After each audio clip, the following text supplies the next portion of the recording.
All right, I want you to picture this. You're at a business conference. You just grabbed a coffee, you're sitting in one of those giant, slightly chilly ballrooms, and an MC walks up to the microphone to introduce the next speaker. This is what you hear.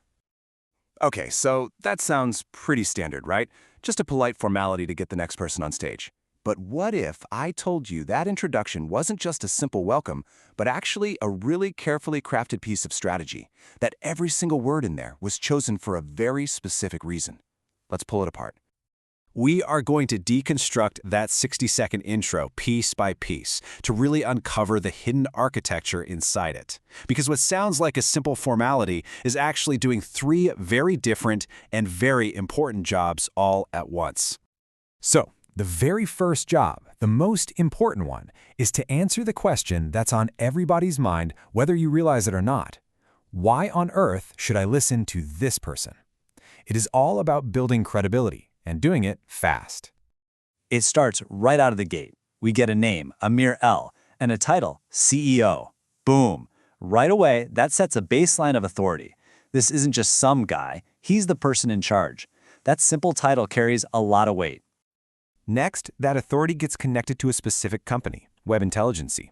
Now he's not just some abstract CEO, he's the leader of a real, tangible organization. This adds a whole other layer of corporate credibility on top of his personal title. But, Webintelligency could be anything, so the intro immediately tells us what they actually do. They are a strategic consulting provider, and that's not just business jargon, it's a specific label that tells the audience, oh, okay, these are the people who help other businesses win. And the detail just keeps stacking up. The intro doesn't just stop at they help businesses. No, it gets even more specific about their expertise, strategic consulting, and competitive research. See how every layer is adding more and more weight to his authority? And here it is, the final layer of credibility, the niche.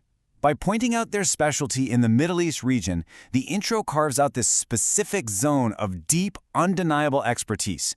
He's not just a general expert, he's a specialist, and a lot of times, that's seen as even more valuable. So at this point, the audience is probably thinking, okay, this guy knows his stuff.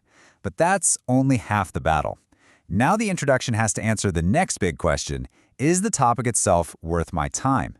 And this is where it gets really, really clever. Here's the topic, the framework of strategy and business competition. Now that sounds important, sure, but on its own, it's just a title in the event program. It needs something to give it gravitas, to make it feel absolutely essential. And there it is, the name drop. The intro links this lecture to the famous Michael Porter, who anyone in business knows is the legendary Harvard professor Michael Porter.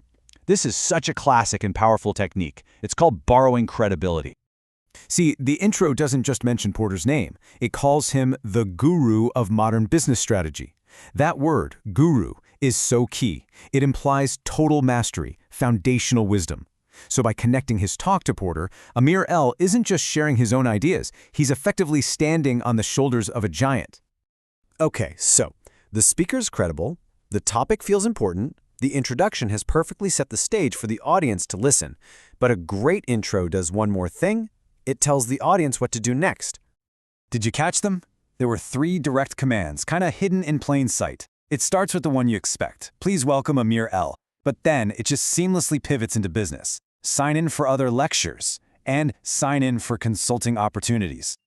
Now this is the crucial part, the distinction between these commands. The first one is an immediate social thing. Clapping, it gets the energy up in the room. But those next two, those are future business actions. They are specifically designed to convert people in the audience into leads. That introduction, it isn't just a welcome, it's a tiny, perfect sales funnel. So let's just pull this all together. What we just looked at wasn't fluff. It wasn't just filler before the main event. It was a compact, super efficient communication tool that got 3 different jobs done in less than a minute. And here they are, plain and simple. First, you establish the speaker's credibility, layering it on from their title to their company to their niche. Second, you validate the topic's importance, usually by borrowing credibility from a recognized authority. And third, you direct the audience's action, pushing them from just being passive listeners into active participants and maybe even future clients. So the next time you're at a conference or in a meeting or heck, even just watching a presentation online, listen really closely to that introduction. I promise you, It is never just a formality. It's the strategic foundation for everything that's about to happen. The real question is, what are you going to be listening for?